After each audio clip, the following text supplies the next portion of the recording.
నమస్తే, welcome to BRK news. నేను మిరిషి.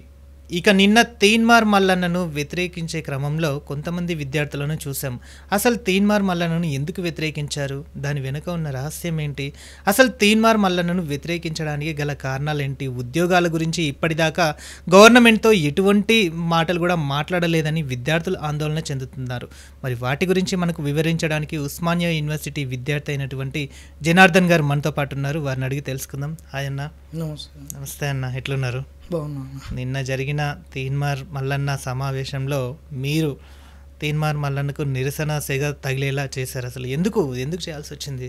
మీరు నిరుద్యోగులం అనేటటువంటి వాళ్ళము కాంగ్రెస్ ప్రభుత్వం వచ్చిన కాడి నుంచి మూలిగే నక్క పైన ఒక తాటిపండు పడ్డట్టు ఇంకా ఆ మూలుగుతూ ఉన్నాం. ఎందుకంటే మూలిగే నక్క అంటే బీఆర్ఎస్లో మూలిగే నక్క అయినాం. ఇప్పుడు కాంగ్రెస్ వచ్చి మా మీద తాటిపండు వేసింది. ఎందుకు? గతంలో 10 ఏళ్ళు ఉద్యోగాలు ఏదైతే క్రీమ్ ఉద్యోగాలు అనుకుంటారో, మొన్న వీళ్ళ దాంట్లో ఒక ఆయన చెప్పిండు అలాంటి క్రీమ్ ఉద్యోగాలు గ్రూప్ 2 గ్రూప్ 1 రాలేదు. రాకపోగా మేము ఇబ్బందులు పడ్డాం. దాని తర్వాత వచ్చిన నోటిఫికేషన్లు, పేపర్ లీకేజ్లు అయినాయి. ఇబ్బందులు పడి కాంగ్రెస్ని గెలిపేయడానికి ప్రయత్నం చేసినాం, గెలిపించినాం. ఆ ప్రచారంలో కూడా దాడులను ఎదుర్కొన్నాం. మిర్యాలగూడను చాలా దిక్కులలో దాడులు ఎదుర్కొని ముందుకు సాగి కాంగ్రెస్ని గెలిపించినాం. వీళ్ళు ఇచ్చినటువంటి ప్రామిస్ ఏంటంటే 1 సంవత్సరంలో 2 లక్షల ప్రభుత్వ ఉద్యోగాలు ఖచ్చితంగా నింపుతామన్నారు. ఎగ్జామ్ ఫీజు లేకుండా చేస్తున్నారు. మీ ఎగ్జామ్ రాయడానికి పోతే ట్రాన్స్పోర్టేషన్ ఖర్చు లేకుండా చేస్తున్నారు. అన్ని ప్రభుత్వం భరిస్తున్నది. అది కాకుండా అత్యంత ముఖ్యమైనటువంటిది ఏంటిదంటే నీళ్లు నిధుల నియామకాల గురించి గత ప్రభుత్వం 10 ఏళ్ళు ఏం పట్టించుకోలే, ఏం మాట్లాడలే. కాబట్టి మేము దాన్ని ఒక కంప్లీట్గా మేము ఒక ఎజెండాగా తీసుకొని ఒక ఫ్లాగ్షిప్ ప్రోగ్రాం లెక్క మేము దాన్ని చేసి నిరూపించి యువతను బాగు చేస్తాం. డ్రగ్ ఫ్రీ తెలంగాణగా, అదే నిరుద్యోగ ఫ్రీ తెలంగాణగా చేస్తూ ఉన్నారు. నిరుద్యోగ రహిత సమాజం. ఆ క్రమంలోనే మాకు వచ్చింది ఏంటిది ప్రైవేట్ సెక్టార్లో ఉద్యోగాలని. అటువైపు అసలు ఏం లేదు, ఏం అన్ఎంప్లాయ్మెంట్ పాలసీ లేదు, ఏది లేదు. అసలు ఏది లేకుండా కనీసం గవర్నమెంట్ ఉద్యోగాలు కూడా ఇవ్వట్లే. కాబట్టి మా కష్టాలు చాలా ఉధృతమైన ఇంకా రోజు రోజుకు. అంటే తీన్మార్ మల్లన్నను ప్రశ్నిస్తే మీకు వచ్చేది ఏంటి? అసలు గవర్నమెంట్ని ప్రశ్నించాలి కానీ తీన్మార్ యాజ్ ఒక ఎమ్మెల్సీ తను గవర్నమెంట్ని ప్రశ్నించాలి కానీ తీన్మార్ మల్లన్నను, తర్వాత అద్దంకి దైకర్ గారిని వీళ్ళని ప్రశ్నిస్తే ఏంటి అసలు? అంటే మీరే కదా ఉస్మానియా యూనివర్సిటీ నుంచి కాంగ్రెస్ ప్రభుత్వాన్ని అధికారంలోకి తీసుకొచ్చింది. అయితే వీళ్ళని ప్రశ్నించడానికి మాకు చాలా అర్హతలు ఉన్నాయి. వాళ్ళని అడగడానికి మాకు చాలా అవకాశాలు ఉన్నాయి. ఎందుకంటే అద్దంకి దైకర్ గారు ఫస్ట్ తెలంగాణ ఉద్యమంలో చేసిండు, కాంగ్రెస్కి రాకముందు. దానికన్నా ముందు మాలమానాడు, దానికన్నా విద్యార్థి నాయకుడు. ఆయన ఎక్కడ పోయినా నన్ను మొదటగా కాంగ్రెస్ నాయకునిగా చూడకు, నా నేపథ్యం ఇది, ఈ విధంగా చూడ్రి, నా ఆన్సర్ ఈ విధంగా ఉంటుందని ఆయన 3-4 డైమెన్షన్ ఆన్సర్స్ ఇస్తాడు. కాబట్టి ఈ ఎమ్మెల్సీ దయాకర్ అన్న ఉన్నప్పుడు వీళ్ళు ప్రభుత్వంలో ఒక పార్ట్ సామాజిక స్పృహ ఎక్కువ ఉంటుంది. కాబట్టి వీళ్ళని అడగడం ఖచ్చితంగా అడగాలి, బల్లగుద్ది అడగాలి. ఆయన ఒక మినిస్టర్ పదవి లేకుండానే అడగొద్దా? తీన్మార్ మల్లన్న ప్రశ్నించే తత్వం, ప్రశ్నిస్తా నేను ఎమ్మెల్సీని, నిరుద్యోగుల తరపున ఎమ్మెల్సీని అన్నాడు. ప్రశ్నించకుంటే నన్ను తీసి పాతరేయరు అన్నాడు. రైట్ టు రికాల్ అన్నాడు. ఎవడైతే ఉంది ప్రతిపక్షంలో ఉన్న వాళ్ళకి ఏమన్నా అధికారం ఉందా? వాళ్ళని ప్రతిపక్షాలను ఎందుకు నిలదీస్తాం? అధికార పక్షంలో ఉన్న సర్పంచివైనా, నువ్వు ముఖ్యమంత్రివైనా, నీ ప్రభుత్వం కాబట్టి నువ్వు ఏదైతే హామీలు ఇచ్చినావో హామీల గురించి అడిగి నిలదీసి నిన్ను కింద అడిగేటోనికి నువ్వు ఇంప్లిమెంట్ చేసే బాధ్యత నీది ఉంది. అదే కాబట్టి వీళ్ళకి ఇంకా వీళ్ళ పేర్ల ముంగట కొన్ని అడ్జెక్టివ్స్ ఉన్నాయి, విశేషణాలు ఉన్నాయి. కాబట్టి అందుకే అడగాలి. ఇంకొకటి, తీన్మార్ మల్లన్న గురించి నేను సమాధానం చెప్పేటప్పుడు తెలంగాణ సమాజాన్ని నన్ను క్షమించమని కోరుతున్నా.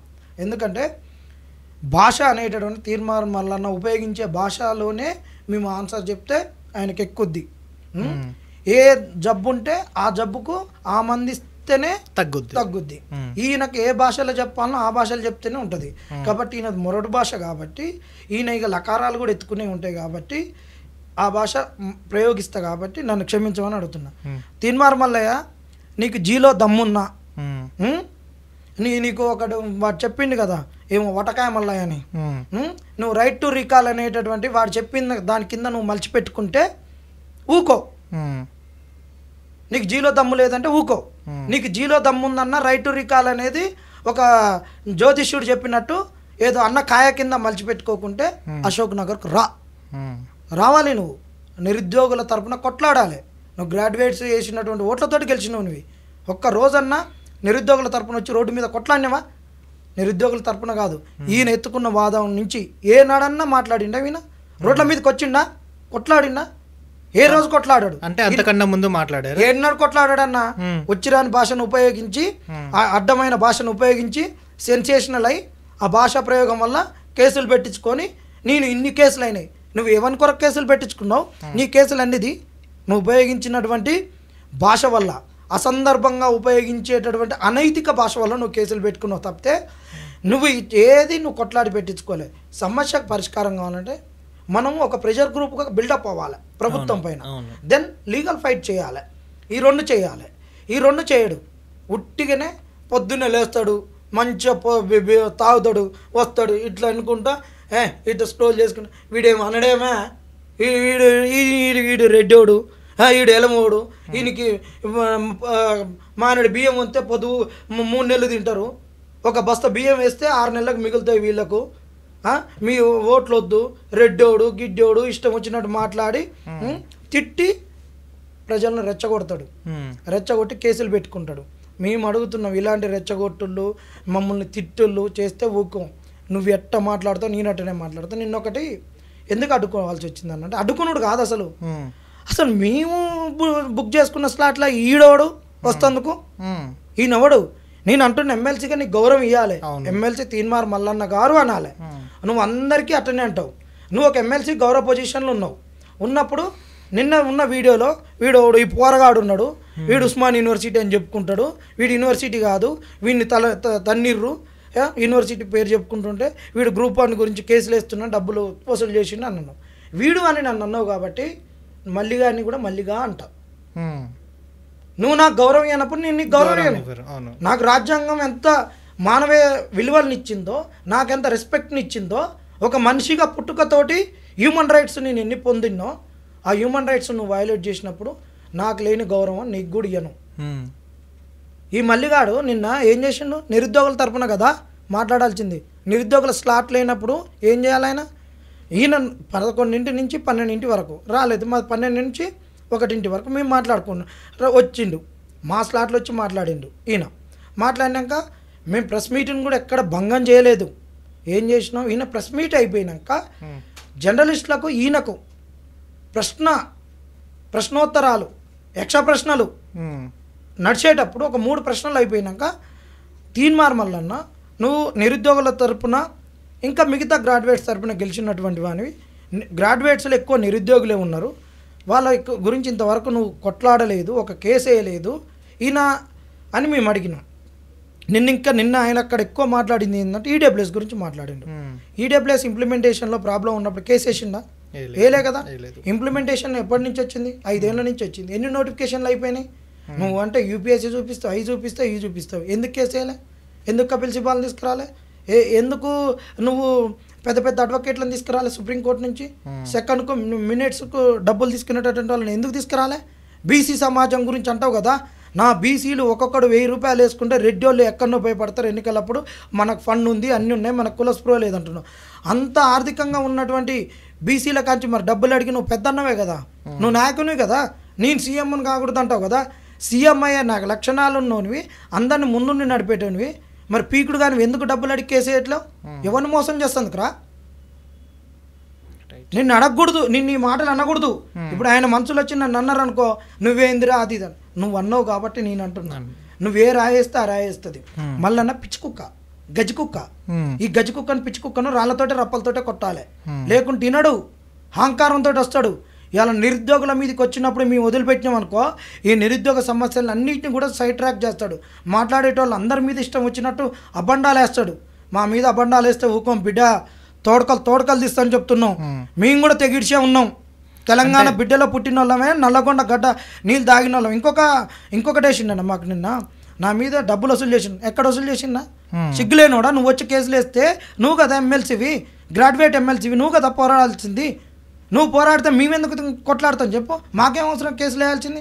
ఆ పోరగాడిని మేము వేయాల్సిన అవసరం లేదు, మాకు ఇలాంటి నిందలు రావాల్సిన అవసరం. అదే అయిపోయింది. ఆ పిల్లగాడు అన్నాడు, దానికి చెప్పినాం, వాళ్ళ తండ్రి నుంచి వచ్చిండు. ఇంకొకటి డబ్బుల గురించి అంటుండు. డబ్బులు మాకెంత అయితే అన్నా, నిన్న 1 అవర్కు 3000, మెయింటెనెన్స్ 600, ఆన్లైన్ లింకుకు 1000 రూపాయలు, 4600, బ్యానర్కి 700, ఆడికి పోయినాక ఫ్లెక్సీలకు, వాటర్ బాటిళ్లకు ఎన్ని అయితే అరౌండ్ 6-7,000 అయితే కదా. ఈ రాకేష్ రెడ్డి ఇచ్చింది ఎంత 3000.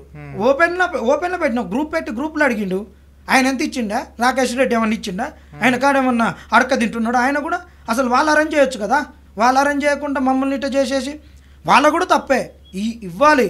వాళ్ళు కూడా సఫిషియెంట్గా ఇవ్వట్లేరు.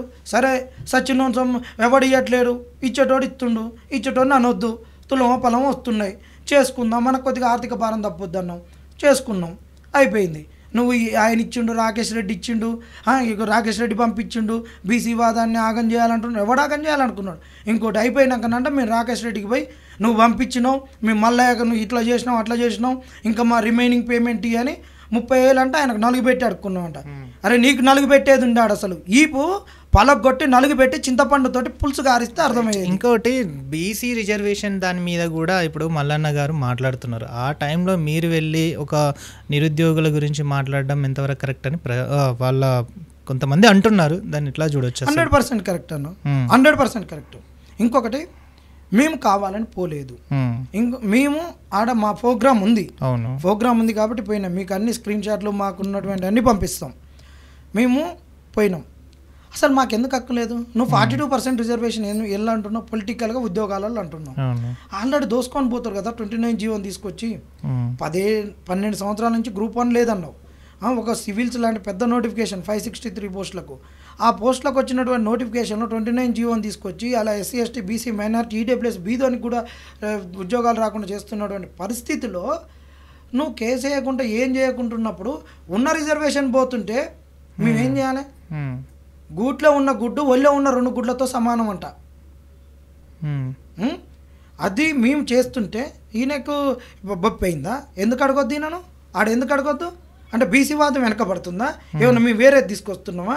దేశ సమస్యలన్నీ తీసుకొస్తున్నావా? తెలంగాణ బిడ్డలో తెలంగాణలో జరుగుతున్న అన్యాయాన్ని నువ్వు ఇంతవరకు ఎత్తుకోలేదు అని ఆయన గుర్తు చేసినాం. బీసీ వాదం ఏమైనా సపరేట్? అది ఎక్కడి నుంచి అని వచ్చిందా? అది ఏలియన్ సబ్జెక్టా? వీళ్ళకు అది వద్దన్నోనికి అసలు బీసీ వాదం మీద ఈ రిజర్వేషన్ల మీద సోయిలేనోడు, రాజకీయం కొరకు వచ్చినోడు అవుతాడు వాడు. అంటే ఇప్పుడు మీ టార్గెట్ తీన్మార్ మల్లన్న మీద లేకపోతే ప్రభుత్వం మీదనా? ఏ తీన్మార్ మల్ల ఎవడు? పాత చింతపండు గాడు. పాత చింతపండుని ఎన్ని రోజులు వాడతారన్నా? తీసి బయటపడేస్తారు. పులుసుకు కూడా పనికిరాదు. ఆయన ఎమ్మెల్సీ ఉండు కాబట్టి అడుగుతున్నాం, మేము ప్రభుత్వాన్ని అడుగుతున్నాం. ఇవాళ కాకుండా ఇంకో ప్రభుత్వం వస్తుంది. రేవంత్ రెడ్డి వాళ్ళని కాదు, వ్యవస్థలు ఉంటాయి, వ్యక్తులు మారుతారు. వాటిని డైరెక్ట్ ప్రభుత్వాన్ని నిలదీయొచ్చు కదా మీకు. అంటే ఎంతో మంది ధర్నా చేయడానికి ఛాన్స్ ఉంది, ఎన్నో ఉన్నాయి కదా, ఎన్నో వేదికలు కూడా ఉన్నాయి, ఎంతో ధర్నా చౌక్ కూడా ఉంది, అక్కడ వెళ్ళి మా ధర్నాలు చేయొచ్చు కదా. 100% ప్రభుత్వం అన్నారు. ప్రభుత్వాన్ని నడపడానికి కొంతమంది వ్యక్తులు వస్తారు. అవును. ఇప్పుడు ఎగ్జిక్యూటివ్ ఉంటుంది, లెజిస్లేటివ్ ఉంటుంది. ఈయన లెజిస్లేటివ్ పార్ట్లో ఉన్నాడు కదా. ఇప్పుడు ప్రెసెంట్గా ఉన్న ప్రభుత్వం నడిపేదంటే ఈయన ఒక భాగస్వామ్యం. భాగస్వామ్యం కాబట్టి అడుగుతున్నాం. విద్యార్థి ఒక అందులో ప్రభుత్వంలో భాగస్వామి, అది మా తరపున వెళ్ళినటువంటి ఒక భాగస్వామి. ఖచ్చితంగా ఈయన బాధ్యత ఉంది కాబట్టి అడుగుతున్నాం. మీరు అన్నట్టు ధర్నాలు, రాస్తారోకులు అన్నీ చేసినాం. అశోక్ నగర్లో ఆడబిడ్డల పైన లాఠీలు ఇరిగినప్పుడు, వాళ్ళ రైకలు చినిగినప్పుడు ఈయన ఎక్కడ పడినాడు? ఈయన ఏడబడినాడు? చింతపండు. మా ఈపులు చింతపండు అయినప్పుడు ఈ చింతపండు ఎక్కడ ఉన్నది? ఏ బాణలో ఏ కాకులో దాచుకున్నది? ఎక్కడ పులుసై మరుగుతుంది? ఆ రోజు రానోడు ఇప్పుడు తెలియదా? అవన్నీ చేసినాం. ఈరోజు దొరికిండి అడిగినాం అంతే. అసలు ఈయన ఎవడు పట్టించుకోడు. ఈయన ఏదో ఒకటి ఎత్తుకొని ఏదో ఒకటి వాగి ఒక సెన్సేషన్లు అయ్యి, అది మంచే కానీ చెడే కానీ, అది చెప్పుతోటే కొట్టని, చేయితోటే కొట్టని, ఆ పీలో ముంచినటువంటి చెప్పుతోటే కొట్టని, నేనే లైమ్ లైట్లో ఉండాలనుకునేటోడు ఈ మల్లన్న. ఈయన గురించి ఎవడు ఎక్కువ మాట్లాడు. రాహుల్ గాంధీ గారు అలాగే ప్రియాంక గాంధీ గారు కూడా వచ్చి ఖచ్చితంగా ఉద్యోగాలు భర్తీ చేస్తాము, కాంగ్రెస్ గవర్నమెంట్ని తెలంగాణలో తీసుకురండి అని చెప్పిన సందర్భాల్లో కూడా మీరు కూడా కష్టపడ్డారు కదా. మరి ఇప్పుడు ఎట్లా అనిపిస్తుంది మీకు? వాళ్ళకు ఆ రోజు ప్రభుత్వం వస్తుందని నమ్మకం లేదు కాబట్టి టికెట్లు రానోళ్ళు రేపు బీఆర్ఎస్ వస్తే మనం అల్లకు పోయి అకామిడేట్ కావాలని లోపకారికంగా బీఆర్ఎస్కి పనిచేసేటోళ్ళు ఉన్నారు. కొంతమంది అరే కాంగ్రెస్ వస్తుంది, ఏదో ఒకటి ఆలకాడికి ఏం పోతాం అని మనకు కుమ్ములుతూ ఇండ్లలో ఉండేటోళ్ళు ఉన్నారు కొంతమంది. ఇక మేము గెలుస్తామని అనుకునేటోళ్ళు వాళ్ళ గెలుపు కొరకు అయిపోయింది నిరుద్యోగుల తోడైరని తిరిగేటోళ్ళు ఉన్నారు. ఎవరికి ఈ మేనిఫెస్టో మీద గ్రిప్పు లేదు, అల్ల ఏమున్నాయి తెలియదు. వీళ్ళు ఇచ్చినటువంటి ఈ హామీ పత్రాలు ఏ అయితే ఉన్నాయో డిక్లరేషన్ల పైన సోయి లేదు. ఏదో ఒకటి ముంగట పేపర్ పెడుతున్నాం, సభల జనాలను రక్తి కట్టిస్తున్నాం. మనకు నాటకాలలో ఆశగాడని వచ్చి రక్తి కట్టిస్తాడు కదా సినిమాలల్లో. ఇప్పుడు సినిమాలల్లో జోకర్లు అయ్యారు, కమెడియన్స్ అయ్యారు. తర్వాత ఇలాంటి వాళ్ళు అయ్యారు. ఇట్ట రక్తి కట్టించడానికి వాళ్ళు వచ్చే పాత్ర ఏంటి? రక్తి కట్టించడం. వీళ్ళు కూడా సభికులను రక్తి కట్టించడానికి పెట్టినటువంటి అవి. తర్వాత వచ్చేసరికి గవర్నమెంట్ వచ్చేసరికి వీళ్ళకి అర్థం కాలే, అది అర్థం కాక సతమతం అవుతున్నారు. అలాంటి వాళ్ళు వీళ్ళు వాళ్ళతోటి ఇప్పుడు మాకేం కాదని క్లారిటీ ఉంది. ఎందుకంటున్నాం అంటే ఈ బల్మూరు వెంకటే 2 లక్షల ఉద్యోగాలు తెలియదు అన్నాడు.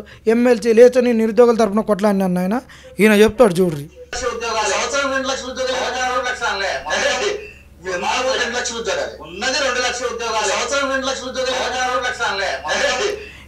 ఈయన కదా, ఈయన పోయింది కదా.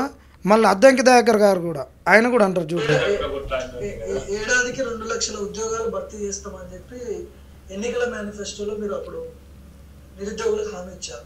అదేమైందని చెప్పి అడుగుతున్నారు.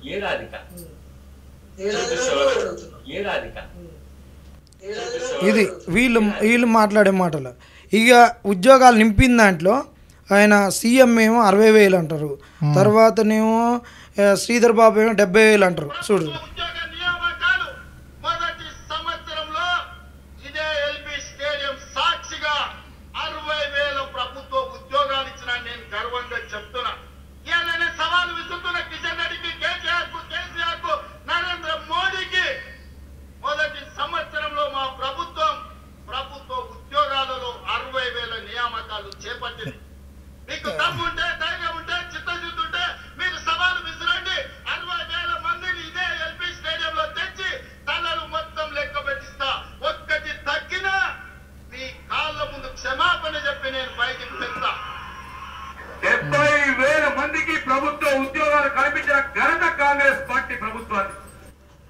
ఆయన 60,000 అన్నాడు, ఈయన నెక్స్ట్ డే 70,000 అన్నాడు. ఒక్క సంవత్సరం ఒక్క రోజులో ఇంత 10,000 ఉద్యోగాలు మారుతాయి. ఇక ఈయన చూడ్రి, ఈయన మంత్రి 2 లక్షల ఉద్యోగాలు మేము కల్పిస్తామని చెప్పి వారు మాట ఇచ్చారు. 5 సంవత్సరాలలో ఈ వచ్చే డిసెంబర్ వరకు సుమారు 1,00,000 ఉద్యోగాలు భర్తీ కావడం జరుగుతుంది. ఇంకొక 1,00,000 ఉద్యోగాలు వచ్చే 3 సంవత్సరాలలో అది కూడా భర్తీ చేసి, అంటే ఈయన ఒక ఎంపీగా చేసిండు, మంత్రి శ్రీధర్ బాబు సీనియర్ మంత్రులు, ముఖ్యమంత్రి అద్దంకి దయాకర్ గారు సీనియర్ నాయకులు. అంటే గెలవకపోయినా ఒక ఎమ్మెల్సీ అయినా కానీ ఆయన ఒక క్రెడిబిలిటీ ఉంది. మానవతరాయ నిరుద్యోగుల తరపున ఇంతకుముందు కొట్లాడిన వాళ్ళు, ఇప్పుడంటే ఆయన క్రెడిబిలిటీ లేదు కానీ ఆయనకేదో విషయాల పట్ల అవగాహన ఉంది కదా. మరి బల్మూరు వెంకట్ గారు కూడా నిరుద్యోగుల తరపున, మరి వీళ్ళందరూ మాట్లాడినప్పుడు వీళ్ళ మీద ఎక్కడిది విశ్వసనీయత? వీళ్ళని ఎవరు నమ్మట్లేరు కాంగ్రెస్ను. కాంగ్రెస్ పైన నమ్మకం లేదు. ఈ 2 లక్షల ఉద్యోగాలు లేని వాళ్ళు అన్ఎంప్లాయ్మెంట్ పాలసీని ఎట్ట చేస్తారు? ప్రైవేట్ సెక్టార్లలో ఉద్యోగాలు ఏ విధంగా ఇస్తారు? తెలంగాణ ఉద్యమంలో ట్యాగ్లైన్ అయినటువంటి నీళ్లు నిధుల నియామకాలలో చివరి నియామకాలు అనేటటువంటిది ఎట్లా అవుతుంది? నియామకాలు అనేటటువంటిది చివరిది ఎందుకు వచ్చింది? నీళ్లు వస్తే ఊళ్ళో ఉన్నటువంటి వాడు కొద్ది ఉపాధి దొరుకుతుంది, అక్కడ కొద్దిగా నియామకాలు జరుగుతాయి. అంటే అగ్రికల్చర్ చేసుకుంటాడు, అగ్రికల్చర్ ప్రాసెస్డ్ యూనిట్స్ రావాలి, అక్కడ టెక్నాలజీ బేస్డ్ అగ్రికల్చర్ పెరగాలి. ఇప్పుడు టమాటా పంతావు, టమాటాను సాసు చేయడం రావాలి, వడియాలు చేయడం రావాలి, సన్ డ్రై రావాలి, అక్కడ కొద్దిగా ఎంప్లాయ్మెంట్ అబ్జర్ప్షన్ అవుతుంది. దాని తర్వాత నీళ్ళ కాడికి వచ్చినాక వస్తుంది నిధుల కాడికి. నిధులను సక్రమంగా ఉపయోగించి కాంట్రాక్ట్లు ఇచ్చే దగ్గర నువ్వు పెద్ద పెద్ద బడా కాంట్రాక్ట్లు జిఎంఆర్ను తర్వాత వీడిని తీసుకొచ్చి కాకుండా చిన్న చిన్న కాంట్రాక్టులు చేస్తే ఆటగాడ కూడా నిరుద్యోగులు ఎంప్లాయ్మెంట్ పొందుతారు. తర్వాత ఈ రెండింటిలలో అబ్జర్వ్ కానటువంటి వాళ్ళను ఇంకా ప్రైవేట్ సెక్టార్లలో గవర్నమెంట్ సెక్టార్లలో చేయడానికి అవకాశం ఉంటుంది. ఈ రెండింటిలలో సెల్ఫ్ ఎంప్లాయ్మెంట్ వస్తుంది. తర్వాత వీళ్ళను ఎంప్లాయీస్గా చేయొచ్చు. ఈ రెండింటిలలో ఎంప్లాయర్ అవుతాడు, వాడు ఎంప్లాయ్ అవుతాడు. అందుకని ఈ రెండింటి మధ్యలో మన పురుషార్థాలు ఏ విధంగానైతే కామం అర్థం ఇట రెండింటి మధ్యలో మనం మోక్షాన్ని చివరిగా అవుతుంది. ఎందుకవుతుంది? మనకు మధ్యలో కామాన్ని అర్థాన్ని బంధిస్తారు. ధర్మానికి మోక్షానికి మధ్యలో ఈ కామాన్ని వీటిని జోడిస్తారు. కోరికలన్నిటిని అన్నిటిని మన డబ్బుల్ని కోరికల్ని జోడిస్తారు. అట్లనే ఈ రెండింటి చివర్లో అది పెట్టిర్రు వీళ్ళు. దానికి చాలా తాత్వికత ఉంది. అంబేద్కర్ గారు కూడా ఎడ్యుకేట్ ఆర్గనైజ్ అని చెప్పినట్టు ఉన్నది. ఆ ట్యాగ్ లైన్ చివరిది వీళ్ళు ఎట్ ఇంప్లిమెంట్ చేస్తారండి? వీళ్ళు ఎట్ట మాట్లాడతారు అంటే ఇంకా 3 years టైం ఉంది కదా, ఈ 3 yearsలో ఇలా ఫిల్అప్ చేస్తామనే ఆలోచన కానీ ఉంది. నీకు ముందు నుంచి చదువుకోకుండా లాస్ట్ రోజు 1 dayలో నేను టెస్ట్ పేపర్ చదువుకొని ప్రిపేర్ అయినట్టుంది ఇది. అంతే ఇంజనీరింగ్ ఎడ్యుకేషన్లో స్పెక్ట్రమ్ సిరీస్ తెచ్చుకొని చదువుకుంటానే ఇక అది కూడా చదవకుండా మైక్రో జిరాక్స్లు తీసుకొని రాస్తా అన్నట్టుంది. లాస్ట్ మూమెంట్లో ఉన్న గవర్నమెంట్ ఉద్యోగాలు ఇచ్చి ఇన్నేసినాం అని చెప్పి అవుట్ సోర్సింగ్ ద్వారా చేసి నువ్వు ఒక వ్యవస్థను రూపు మార్పాలి. తెలంగాణ ఎందుకు వచ్చింది? డెవలప్ చేసుకోవడానికి, అన్ని మౌలికంగా దీన్ని మొత్తం మార్పు చేసుకోవడానికి. ఇందులో ఉన్నటువంటి సామాజిక రుగ్మతలను, కుల వ్యవస్థను, అన్నిటినీ ఆర్థికంగా వచ్చినటువంటి కొన్ని రుగ్మతలను, కులాల పరంగా వచ్చినటువంటి రుగ్మతలను, వీటి ద్వారా వచ్చినటువంటి చెడును తొలగిస్తూ దీన్ని మారుస్తూ సామాజిక తెలంగాణగా మారాలని. ఉజ్జయిని తెలంగాణ అంటే మ్యాప్ పెట్టి గీసుకునే కాదా? ఏమో పాకిస్తాన్ ఇండియా విడిపోయినట్టు మ్యాప్ గీసినట్టు ఏంది తెలంగాణ అంటే? అది రాలేమా? ఆంధ్రోడు పోయి తెలంగాణోడు పాలిస్తాడు, ఏముంటుంది చెప్పు? అది కాదు. తెలంగాణ అనేటటువంటి వచ్చిన దానికి ఒక తాత్విక అర్థం, పరమార్థం అది కాదు. ఈ కాంగ్రెస్ వాళ్ళ మీద మాకు నమ్మకం లేదు. వీళ్ళు ఇప్పుడు మాట్లాడేది ఎట్లుందంటే ఈ పెదపుషాల్లో ఈ పందాల కళ్ళు దాగి మూతులు దూడ్చుకొని ఈగలు జోరియకుండా మూతులు దూడ్చుకొని ముచ్చట్లు చెప్పినట్టుంది. అది ఇలా సొల్లు ముచ్చట్లు. గత ప్రభుత్వం ఎట్లా ఉండే, ఇప్పుడు ఈ ప్రభుత్వం ఎట్లా నడుస్తుంది అంటే గత ప్రభుత్వంలో కూడా కొన్ని ఉద్యోగాలు అనౌన్స్మెంట్ చేసి నోటిఫికేషన్ వేసి వెళ్ళిపోయిన సందర్భం చూసాము. వీళ్ళు దాన్ని తీసుకొచ్చి పత్రిక రూపంలో అంటే దాన్ని నియామక రూపంలో ఇచ్చారని చెప్పేసి కూడా అంటున్నారు. మరి ఎలా చూడొచ్చు అసలు? దాన్ని రైట్ అంటారా, దీన్ని రాంగ్ అంటారా? అసలు ఎవరిలో ఏం మార్పు రాలేదు. అదొక పెద్ద చిన్న దున్నపోతు అయితే ఇది ఒక పెద్ద దున్నపోతు, ఇది పెద్దదైతే చిన్నది, అంతే. 2 దున్నపోతులే. ఎయ్యి పాలిచ్చే బర్రెలు కాదు, ఇంటికి 4 పైసలు తెచ్చేటటువంటి కావి. 2 పనికిరాని దున్నపోతులు. ఎందుకంటున్నావు అంటే ఈ మాట, వాళ్ళు కూడా ఉద్యమం చేసినటువంటి వాళ్ళు, తెలంగాణకు సాధించడంలో ముందు పాత్రలు ఉన్నోళ్ళు. నియామకాలను పట్టించుకోలేదు. కొన్ని జీవోలు తేవడంలో వాళ్ళు చాలా తప్పు చేసిర్రు. వాళ్ళు చేసినటువంటి తప్పును వీళ్ళేం సరిదిద్దలేదు. సరిదిద్దకుండా వాడు తప్పు చేసిన ఫామ్ హౌస్లో పండబెడితివి. వాడు నియామకాలను పట్టించుకోలేదని పెడితివి. నిధులనే వాళ్ళు ఉన్నారు, నియామకాలను పట్టించుకోలేదు. నువ్వు వచ్చి చేసింది ఏంది? ఈ నియామకాలలో వాడిచ్చినటువంటి ఉద్యోగాలను 60,000 ఇచ్చినా నేను గొప్పోని, పత్రం ఇచ్చినోడు గొప్ప అంటాడు. నువ్వేందే పత్రం ఇచ్చేది? ఆ ప్రింటర్కి కమాండ్ ఇస్తే ఆ పత్రాలు రావా? అవి పంచుతందుకు ఇంకోటి ఉండడా? నువ్వేం సరి చేసి ఇచ్చినావు? నువ్వేం సరి చేసి ఇవ్వలే కదా. నీకు దమ్ముంటే, ఈ ప్రభుత్వానికి చిత్తశుద్ధి ఉండుంటే వీళ్ళు సరి చేసినటువంటి లీగల్ ఇష్యూస్ పైన ఒక వైట్ పేపర్ చేయమనండి. 29 జీవో అడ్డమైన జీవో తెచ్చినావు, 46 జీవో నువ్వు సరి చేసినావు, చేయలే. గ్రూప్ 4 ఉద్యోగాలు ఇచ్చినావు. గ్రూప్ 1 లెవెల్లో పేపర్ ఓఎంఆర్లు ఎక్కువ వచ్చినాయి. మరి గ్రూప్ 4ని ఎందుకు క్యాన్సిల్ చేయాలి, రద్దు చేయాలి చెప్పు? ఇది కూడా రద్దు చేయాలిగా. ఆడ నువ్వేం సవరించి ఇచ్చింది ఏముంది? జేఎల్ ఎగ్జామ్లో రాంగ్ క్వశ్చన్స్ వచ్చినాయి. అక్కడ తెలుగు మీడియం ప్రామాణికం అన్నావు. మా గ్రూప్ 1 కాడికి వచ్చేసరికి తెలుగు అకాడమీ పుస్తకాలు ప్రామాణికం కాదన్నావు. నువ్వు అక్కడ ఎన్ని రాంగ్ క్వశ్చన్స్ వచ్చినా ఒక్కొక్క కెమిస్ట్రీలో అండి 54 మార్కులు ఎగిరిపోయినాయి. అసలు నిజంగా మంచి అడ్వకేట్లు మా దగ్గర డబ్బులు ఉంటే ఈ తీన్మార్ మల్లన్న దొంగ, ఈ లత్కోర్ లాంటి వాడు ఉంటే కనుక నిరుద్యోగుల తరపున పోరాడి డబ్బులు పుల్ చేసి కేసేస్తే వాళ్ళు ఇచ్చిన రిక్రూట్మెంట్ అన్నీ ఆగిపోయేదే. ఏది సాల్వ్ చేయకుండానే ఇచ్చిర్రు. వీళ్ళు చేసింది ఏం లేదు. అందుకనే వీళ్ళు చేసింది ఏమీ లేదు. నేను ఛాలెంజ్ చేస్తున్నా, వైట్ పేపర్ రిలీజ్ చేయి. వీళ్ళు ఖచ్చితంగా 5 వైట్ పేపర్లు రిలీజ్ చేయాలండి.